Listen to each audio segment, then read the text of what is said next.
Hey y'all, it's Claire here. I have a quick announcement before the show starts. So I just wanted to say thank you so much for listening to this show. I can't believe it, but we have released over 50 episodes so far, and it's been such a fun endeavor learning more about Texas politics and also getting amazing feedback from those of you on the other end listening to this.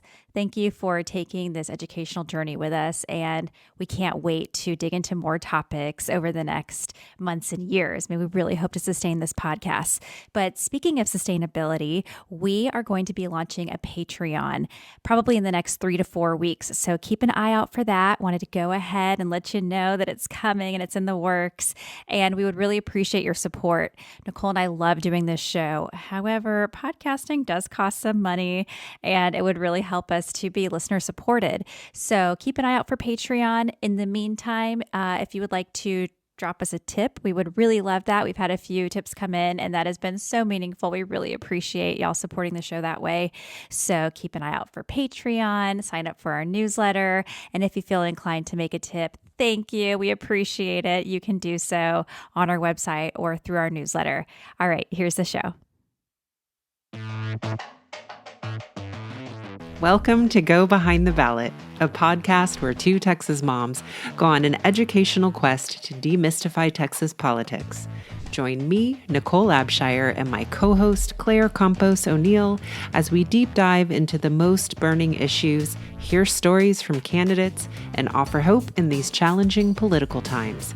Let's saddle up and go behind the ballot.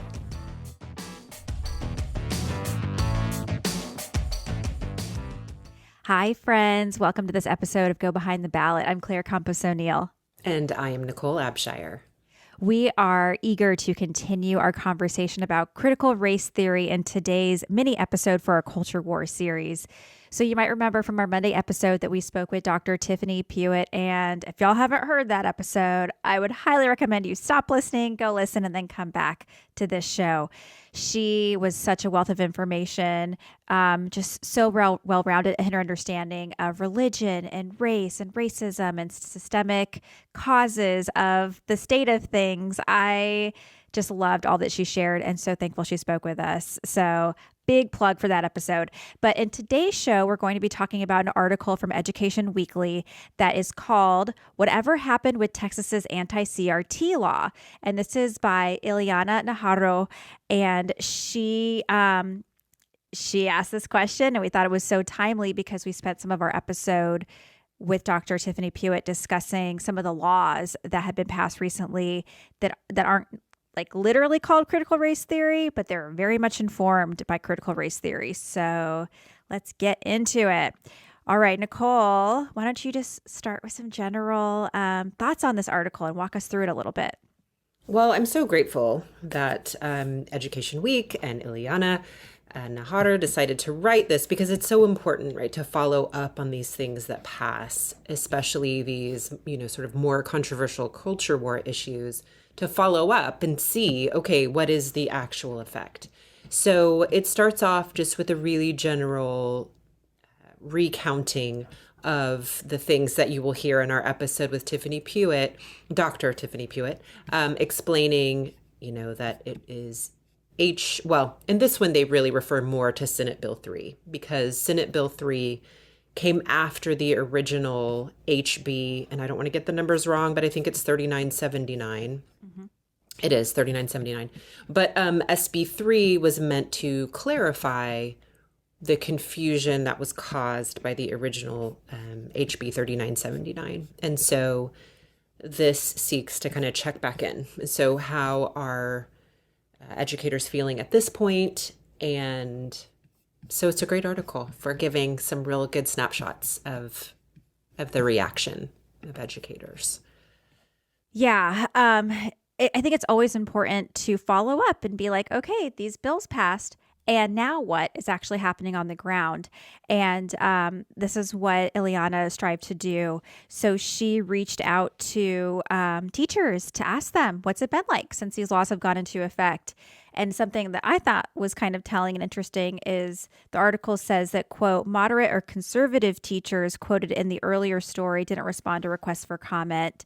And then it goes on to say conservative organizations organizations such as Texas Values and Innovative Teachers of Texas, which represent teachers seeking an alternative to the state's Teachers Association, either could not provide current classroom teachers to speak on this article. So she did talk to some teachers, but you're going to hear sort of one narrative, and it's because the other narrative did not take the opportunity to share what's happening for them. So let's talk about some of those teachers. So it starts with Angela Burley. She's a sixth grade world cultures teacher at Frederick Douglass Todd Senior Middle School in Dallas.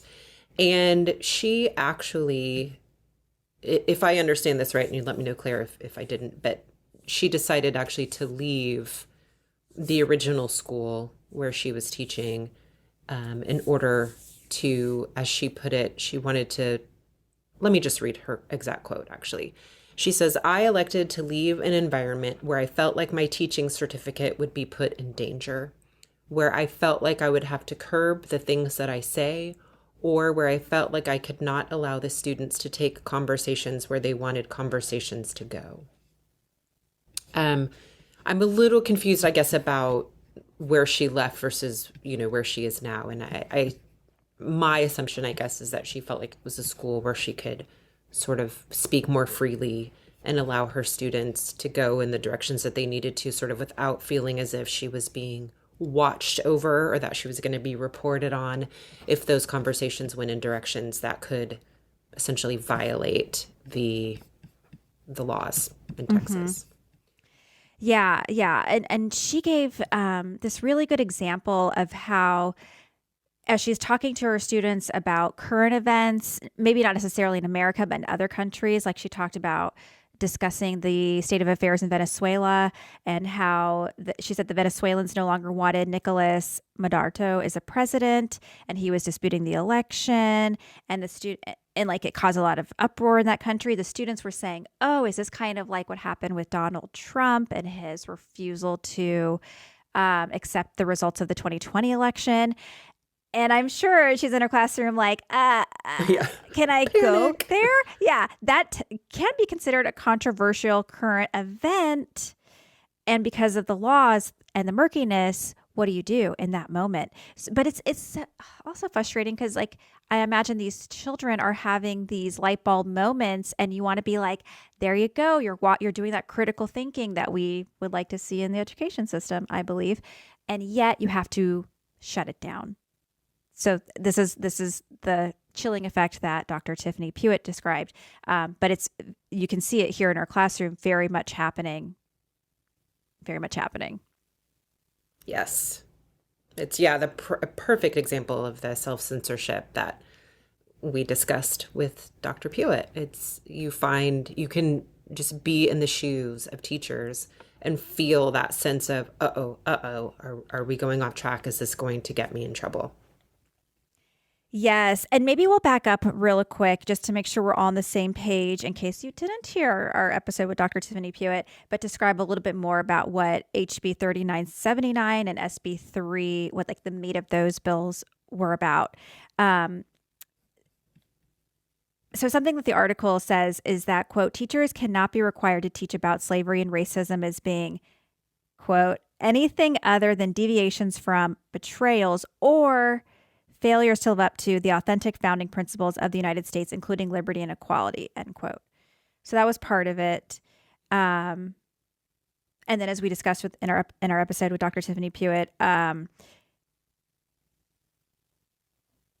want to make sure I say this right, that they can't talk about current events without it being like presenting both sides. Is that your understanding of it, Nicole? Yes, you were again, right. And let me just point out that while we are not experts, I don't think you have to be an expert to still be confused, or maybe I'm saying that backwards of what I mean. But yes, the understanding and the language is that if you present a current topic, well, first of all, you're not required to, but if you do, that you need to present conflicting point of views. Okay, thank you. Yes. I think the bill says, it, quote, shall explore that topics objectively and in a manner free from political bias, end quote. So, like, what does that look like in a classroom? I have no idea. That sounds very challenging. And this idea, I was thinking about this reading the article, of teachers not being able, this like idea of like deviations from betrayals of or failure to live up to the authentic founding principles of the United States. What did you think when you read that, Nicole? I'm just confused. I was confused. And on the second read, I was like, failures to live up to the authentic founding principles of the United States. I was like, but like slavery was, I don't think they saw it as a failure. I think they saw it as foundational to the economy. So it seems like a betrayal of our real history, right? Well, right. If you're talking in the documents about freedom, and yet a huge portion of your population is enslaved, those things are not compatible. So I don't understand how that's cognitive dissonance, right? How do you present that in a way that is consistent? It's not. And yet you have to use language that essentially says what you're seeing is not what you're seeing, right? Like, yes, these founding documents talk about freedom. Yes, there is a enslaved population, but we are not allowed to acknowledge that in any way that makes any sort of logical sense. It's a lot for a brain to hold. Yeah. Yeah. And I think when you do start to like really look at the language of these bills and scratch your head, you do start to see that cognitive dissonance and wonder what's really at play here, because you do see this rewriting of history, so it seems, and this erasure of the real experience of many Americans. And it starts to fall apart. I mean, I think we talked about this in the Dr. Tiffany Pewitt episode. But like,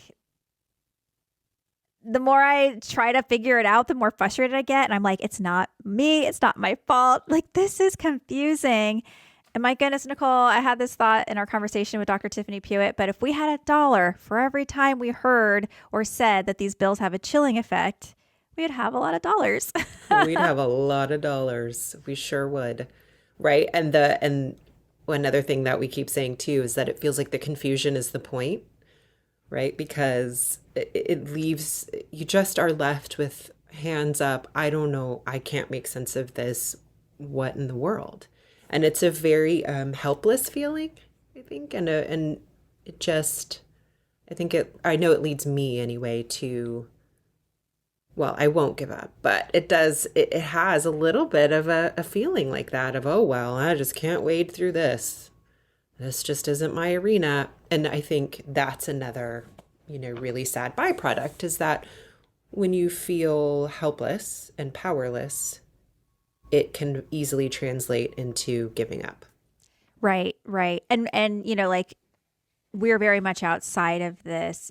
I like that she talked to teachers and, well, not directly administrators, but you kind of can sense the administrative wheels turning in the background, because they can't ignore this. Like, they have to put time and thought into this. And that was something I was thinking about too, reading this article.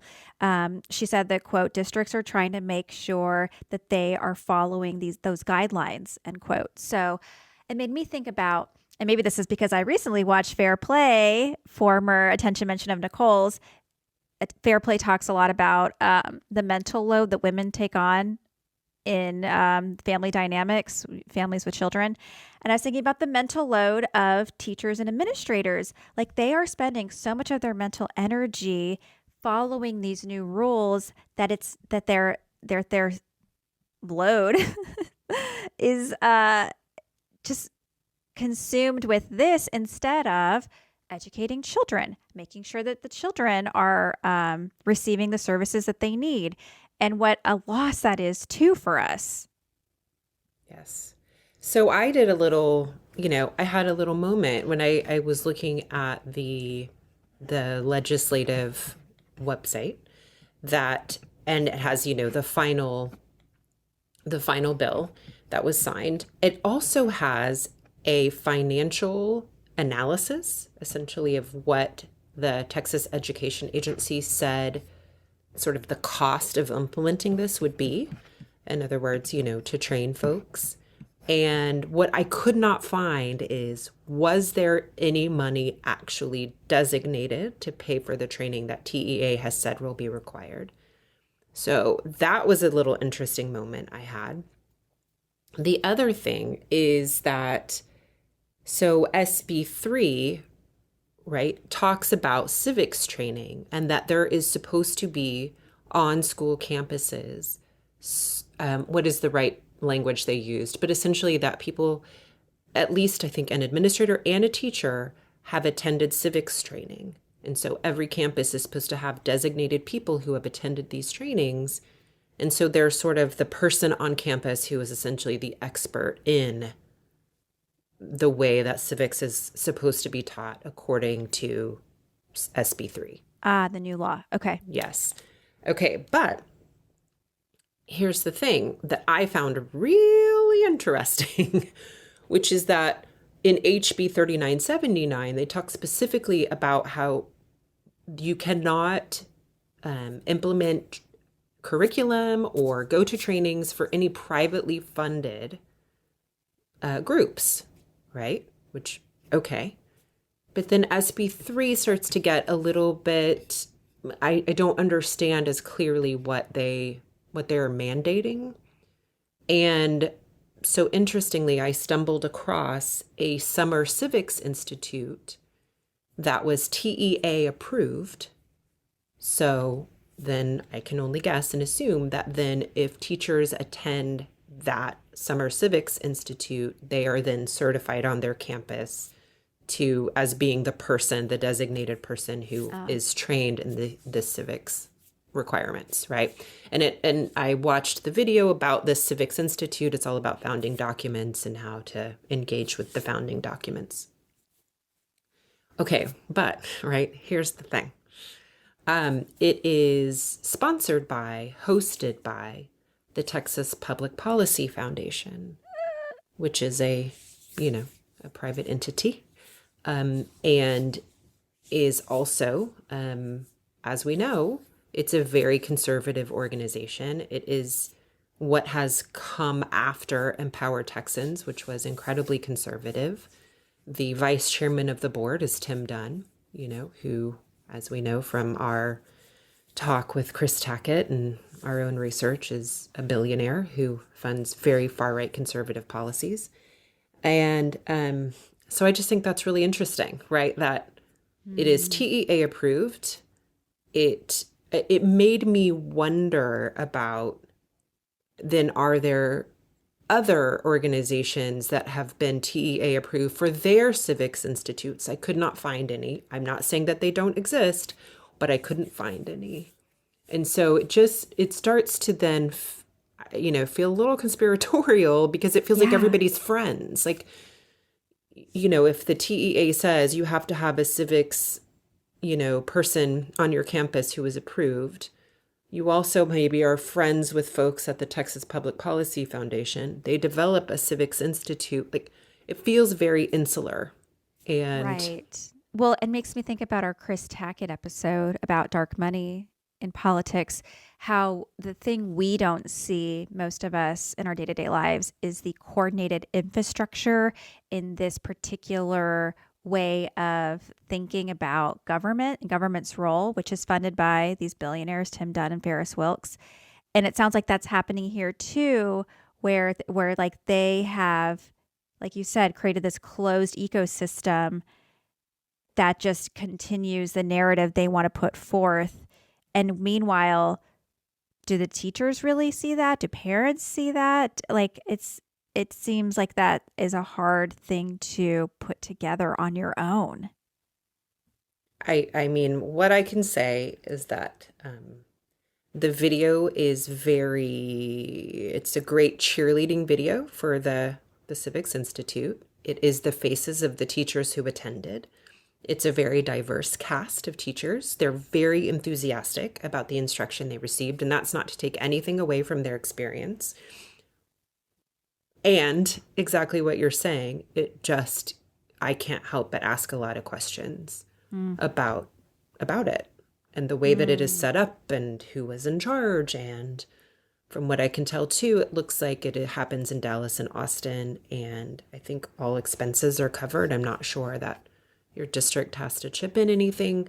So it leads to a lot of questions. Okay, we're going to do some more digging on this. Another door to open and wonder about. Yes. And then I could not help, but I was just thinking about, the role of the State Board of Education in all of this. And I'm so curious as to why this couldn't have been left sort of in the lane of educators. Yeah, as a reminder, we did an episode on the State Board of Education, and their purview is to set curriculum and to decide what students will be learning. And these bills found very much, these bills are kind of playing in their sandbox, whatever that expression is. So how did that happen? Yeah, so food for thought, everyone. Food for thought. Yes. Well, the main takeaway from this article is that teachers are confused. Surprise, surprise.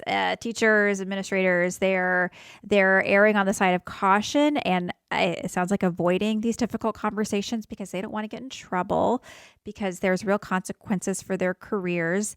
And which again are unclear, Claire. Yeah. Right. Which is also, another part of the frustration and confusion. Although we do know stories of, or at least the principal, was it in Southlake, who was fired. So, there are those situations that you can point to that are frightening. Yeah. When you're talking about your livelihood. Right. Yeah. Yeah. Well, we're really thankful for Ileana, the author of this article, asking these questions, doing this follow-up work. Man, I really wish that these moderate conservative teachers would talk to the press and at least give their perspective. Because that's another thing that I'm finding a real frustration with, is this stonewall that some folks have to the press, because freedom of the press is foundational to America. So let's make sure we're not omitting them from the conversation, be a part of the conversation. So whatever. And you can get more general buy-in if you are willing to advocate for what it is that you believe in. Yes. But we recommend you read this fabulous article, Whatever Happened with Texas's Anti-CRT Law, and we will link it in the show notes.